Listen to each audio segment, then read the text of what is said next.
Welcome to Move the Chains with Jonathan Rivers. Here's your host, Jonathan Rivers. And as always, let there be football. Welcome into Move the Chains. I'm your host, Jonathan Bam Rivers. I've got some what-if scenarios that I'm going to talk about today regarding the NFL. What if these situations happen, how will it affect the player or the team that I'm talking about? How will it affect their division? How will it affect the entire landscape of the NFL? So this is definitely a segment you don't want to miss at First Down. And as always, I'll be coming to you for your social media questions in Second Down. Antonio Pierce is the new head coach of the Las Vegas Raiders. Is he what they need to compete in that division? I'll tell you my thoughts on that. And in my nonsense narrative, for some reason, a lot of people want to think that the NFL scouting combine, you know, where they go out there in their T-shirt and their shorts and they run all these drills, is the most important assessment and important interview of an NFL player. And I'm going to tell you why I just simply disagree with that.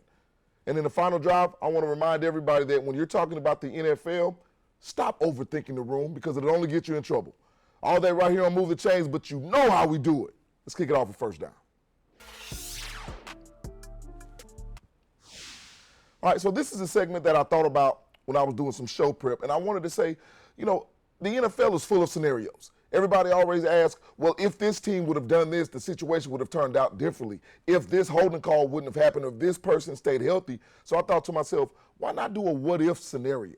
Because there are a lot of things that people want to discuss when it comes to the NFL, especially leading up to the 2024 season, because personally, I'm really excited about this season. I mean, I get excited about every NFL season, but I think the 2024 season will have a lot to offer. So I wanted to go for some what-if scenarios. So let's put up the first scenario here and let's talk about it. In 2024, what if Kirk Cousins averages his career? And see, a lot of people, and this is what I love, a lot of people on social media have come at me and said, hey, the take that you're giving on Kirk Cousins are elementary at best, or they're lame, or you don't know what you're talking about, or people just hate on the Falcons. One, I'm not hating on the Falcons because I definitely think they could win the division this year. But I want to ask people, when I say that Kirk Cousins is an upgrade, I agree with that. I've said it on this show before. But does being an upgrade mean that you're a Super Bowl contender? Possibly, but it doesn't guarantee it. And the reason why I wanted to know if Kirk Cousins averages his career in 2024, what would that mean for the Falcons? Well, what's his career look like?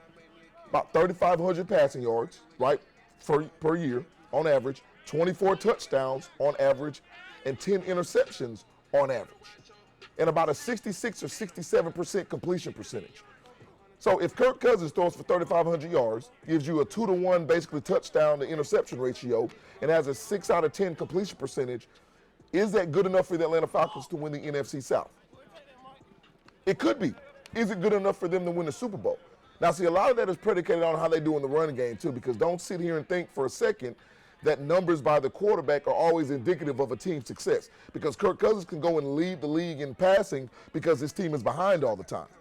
Or Kirk Cousins can be middle of the pack, top 10 passing because the Falcons are running the football exceptionally well, which I think they will try to do in 2024. So my point is, I think if Kirk Cousins averages his career in 2024, the Falcons will be better than they've been, but I don't necessarily think it'll make them a Super Bowl contender. I think he will need to be in a position to have one of his best years with the requisite talent that he has to take the Falcons to the level in which the Falcons organization and the Falcons fans really want to go. All right, what do we have for the second scenario? I really love this one. What if the Dolphins' defense stays healthy in 2024? Because, see, everybody paid attention to the Dolphins' offense last year, rightfully so, with Devin Achane and Tyreek Hill and Jalen Waddle and all the guys, and now they've added Odell Beckham Jr. Their offense was explosive. They were at the top of the leaderboards in a lot of offensive stats last year, and rightfully so. But they lost in the first round of the playoffs to the Kansas City Chiefs. They lost the last game of the regular season to the Buffalo Bills that would have allowed them to clinch the AFC East. And why was that? Because guys like Jerome Baker, Bradley Chubb, Jalen Phillips were all on IR when the season ended. And this team still finished in the top 10 when it came to overall defense. If the Miami defense can stay healthy, and then you have a shutdown corner in Jalen Ramsey, guys, we're talking about multiple potential all-pros on this defense. So as much as everybody wants to talk about the Miami Dolphins offense, the defense can be the reason that they not only win the division this year, but compete for an AFC championship game. Everybody focuses on Tua, and rightfully so. He was healthy last year. He had a good year. The Dolphins can get better in beating teams that have a winning record if they're healthy on the defensive side of the football, in my estimation. All right, what do we have next? What if the Carolina Panthers don't compete in 2024? What happens if they don't compete in 2024? And the reason I want to ask this question is because when it comes to David Tepper, their owner, we know that he is somebody who's made a lot of his money when it comes to investments.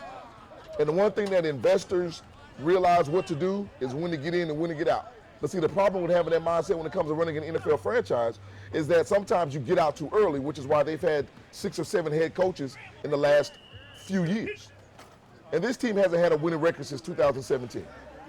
This team has been a doormat in the NFC South and in the NFL over that span. So now you've got a second-year quarterback in Bryce Young. You've got a new head coach in Dave Canales, former offensive coordinator for the Tampa Bay Bucks. But we've seen coaches get fired literally the same year they've been hired by David Tepper because this organization hasn't been what he wants it to be. So if this organization can grow and develop into something, it's gonna take time. And if they don't compete in 2024, I'm afraid that you might see Dave Canales gone after 1 year, Bryce Young under a whole new staff for the 3rd straight year, and his development as a quarterback will be stifled. He won't grow, and ultimately this team won't grow. So I think if you're the Carolina Panthers, and if you're David Tepper, if you don't compete in 2024, you have to be willing to be patient to grow because you can't become a championship contender overnight. All right, and now, C.J. Stroud. What if he takes a step back in 2024? So this is what I don't want you to think. I'm not sitting here saying that the Texans won't make the playoffs. I think they're going to make the playoffs. But I think it'll be as a wild card because I think the Colts win the division, as I've said on this show previously. But what does it mean, first of all, for C.J. Stroud to take a step back? He threw for over 4,100 yards last year, threw for 23 touchdowns, but only threw 5 interceptions. See, that's where I think he may take the step back because C.J. Stroud is phenomenal. And he's one of my favorite players in the NFL. But as a rookie, he was able to come out, play free, and do what the defenses allowed him to do. And he was able to take what they gave him, and he'll still do that. That'll be smart.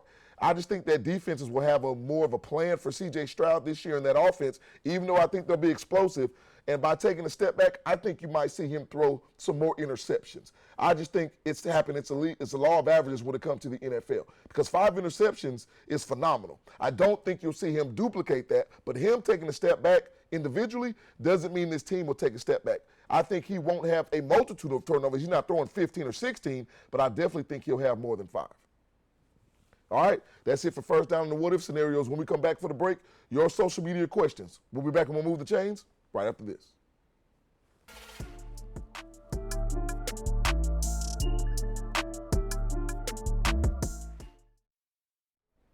And welcome back into the show. And before we get to your social media questions here on Second Down, as always, I want to take some time to thank you, the fans. I had a guy who ran into me in the movie theater. I went to the movies with my wife last weekend and said how much he enjoyed the show. So thank you to everybody who's watched the show here on Sports Leader WXTX Fox 54 and on YouTube. And as always, got to give a shout out to the production team. I can't do what they do. They make sure everything is done when it comes to the graphics, all of the video that I need. So shout out to the best production crew in the business, and to God be the glory for all of this when it comes to Move the Chains. But let's go ahead and get to it. Your social media questions. Let's run Second Down.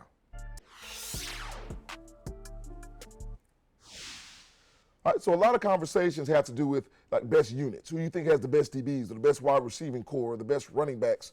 And I love talking about this stuff. One, because it's objective, of course, but I really like going into detail because units make teams and styles make fights. And the unit that you have will determine the type of fight that you can put on the field every week, which can determine the outcome of the production. So let's run this first question.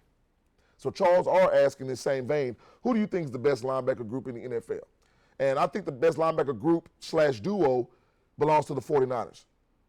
Fred Warner and Dre Greenlaw. Now, I know a lot of people say, well, Greenlaw's hurt. He got hurt in the Super Bowl, and it was a freakish injury, just running off the sideline to get onto the field. But this linebacker duo, to me, is the epitome of old school and new school all wrapped into one. If you try to run between the tackles of Fred Warner and Dre Greenlaw, you might get your head taken off. Not literally, but you might get blown up, right?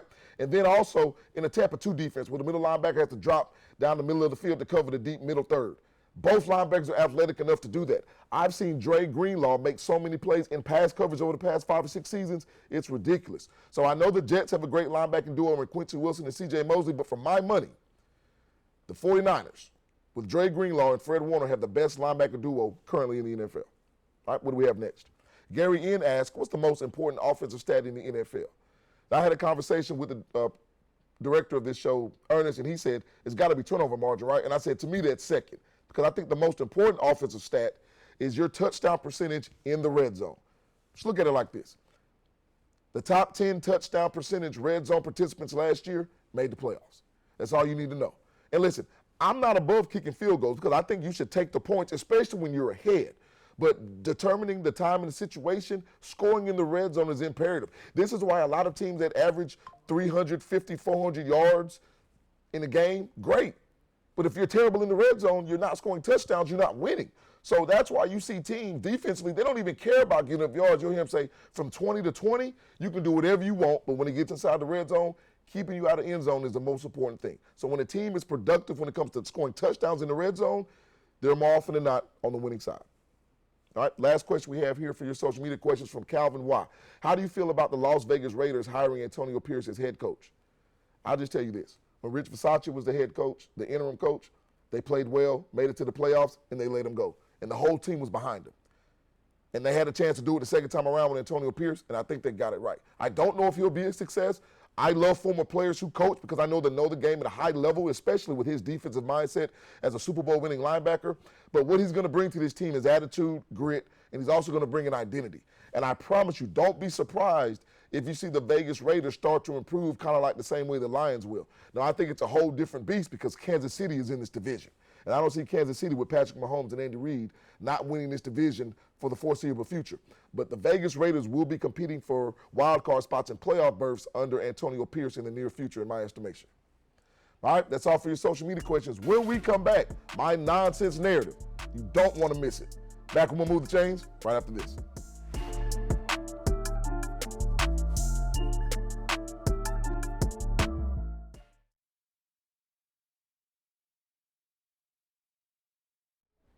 And welcome back in to Move the Chains.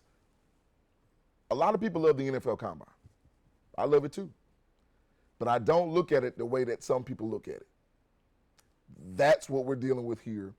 And now it's time for my nonsense narrative. Let's run it.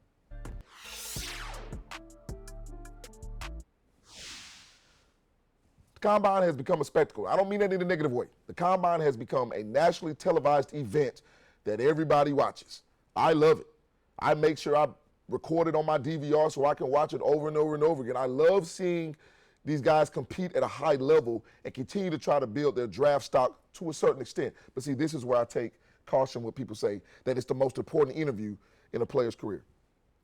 Because see, to me, this in this mindset, it supersedes what they've done on film. Because remember, ball games are won on the field in pads with helmets and all this stuff, game time situations, how you respond to adversity. So I think that somebody having a situation to where they say the NFL Combine is the most important interview, it's not. A lot of the time it can just confirm what a coach or a team or a GM already knows about a player. And I just want to go through some players right here. I'm going to pull this up for you so I can give this information to you. So let's start with Tom Brady.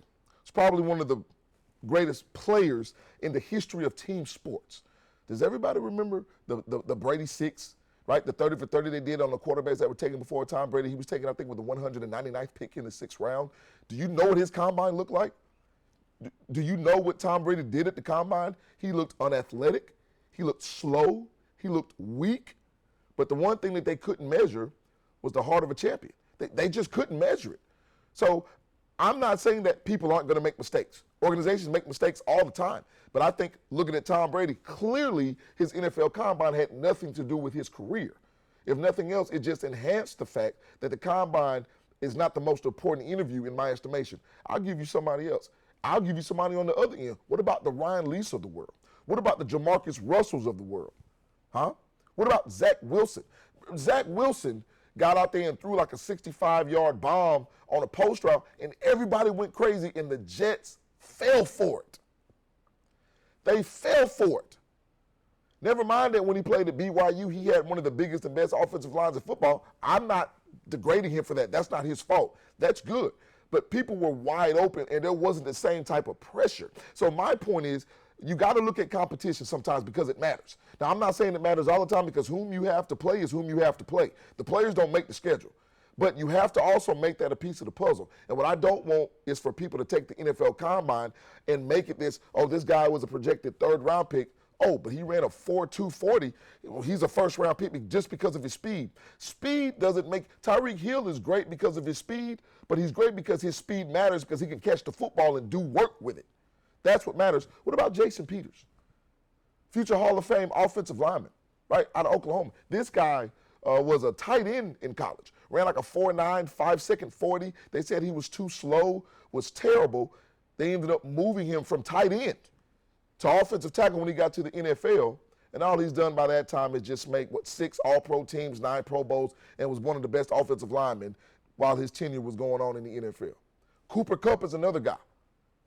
FCS guy. Small receiver. Combine wasn't impressive at all. But what did Cooper Kupp do when he got into the NFL and got with Matthew Stafford? He was able to make plays because he knows how to play football. Football speed is different from combine speed. Football power is different from combine power. Football acumen is different than your acumen you have to have at the combine. It all matters. I'm not putting down the combine. I told you I love it. It's must-see for me.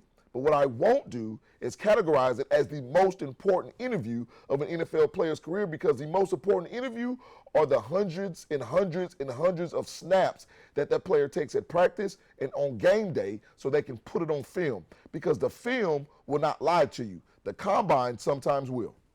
All right, that's my nonsense narrative. When we come back for the break, it's time for the final drive. We'll be back. We'll move the chains right after this.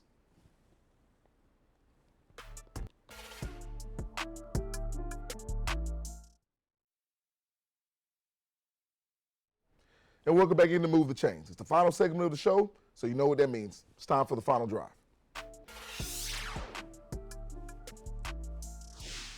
Listen, don't overthink the room when it comes to the NFL. Teams who are strong up front on the offensive and the defensive lines will beat most people. Just don't be fooled by anything else. Because NFL is now full of so much pageantry and speed, and all the speed and stuff is good, but teams who win up front are going to be the teams that are playing in December and in January in the playoffs and trying to win the Super Bowl. Just remember that. Do not overthink the room when it comes to the trenches in the NFL. All right, remember, you can not only catch Move the Change right here on the Sports Leader WXTX Fox 54, but you can also catch us on YouTube. Subscribe to the channel. It is at move_the_change. Leave a comment, post a question. Any comment that you have is appreciated, and it may end up on the show. So make sure you go to the YouTube channel and check us out. All right, that's another wrap for another great show, man. For the production crew right here, I'm your boy, Jonathan Bam Rivers, and as always, it's been a blessing to have you here with Move the Change. And until next time, God bless.